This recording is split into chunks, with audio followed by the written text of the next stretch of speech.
ពេញនឹងនេះពេញឡើងយកไปជីកាត់ព្រៃខ្មោចចេញដំណើរទៅណា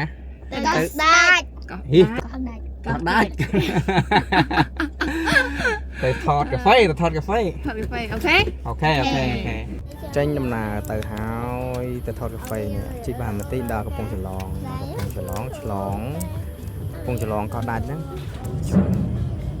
ចូលកំពង់ច្រឡងហើយយើងទៅណាបន្តអត់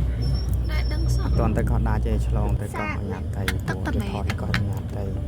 នេះប្លង់តេះដបងនេះ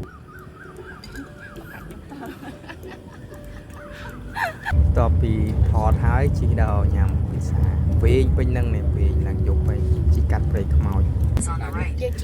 តពីវិញហើយបានចូលមកដល់កន្លែងពិសា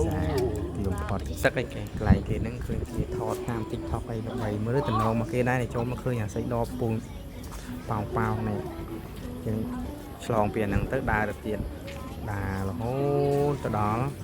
មាត់ទន្លេកន្លែងស្តប់ហាងគេនេះកន្លែងអង្គុយគេមាត់ទន្លេកន្លែងអង្គុយ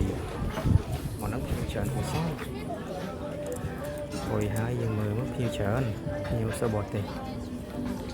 ប៊ីអត់ចេញលុយអត់អាចអង្គុយបានទេប៊ីគេចេញលុយគេអង្គុយបានកំងដបងថាណាមកស្លាយមកភីហ្សាតែមួយឯងកំងអង្គុយចាំកន្លែងមាត់ទន្លេមើល view ចាំប្រហែល20នាទីប្រហែលភីហ្សានឹងមកញ៉ាំ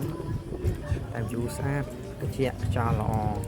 មកជុំទី1 friend fly មកដបងនេះមកឈ្មោះគេអូនប៊ីមកហ្នឹងបានប្រយោជន៍អីខ្លះមកនេះថ្ងៃហ្នឹងបានប្រយោជន៍ញ៉ាំចាប់បាត់សូនឆឹងគាត់មកទីរហូតទាញ៉ាំរហូតតាមផ្លូវមិនបានហើយទីរហូតពីហ្សាទី1មកដល់ថាញ៉ាំតែប៉ុណ្ណឹងឯង8ស្លាយធំតែញ៉ាំទៅញ៉ាំអត់ឆ្អែតឃើញធំជាងពិសាយើងឃ្លានខ្លាំងដល់ម្ដងទៀតអញ្ចឹងក៏សម្រាប់ចិត្តហៅសំខាន់ទី2ពិសាទី2ដល់នេះដល់ទី2មកចាប់តាមមើលមុខគាត់ចាប់តាមលេះអញ្ចឹងចុងក្រោយគឺខ្ចប់យកទៅតែចប់តែប៉ុណ្ណឹង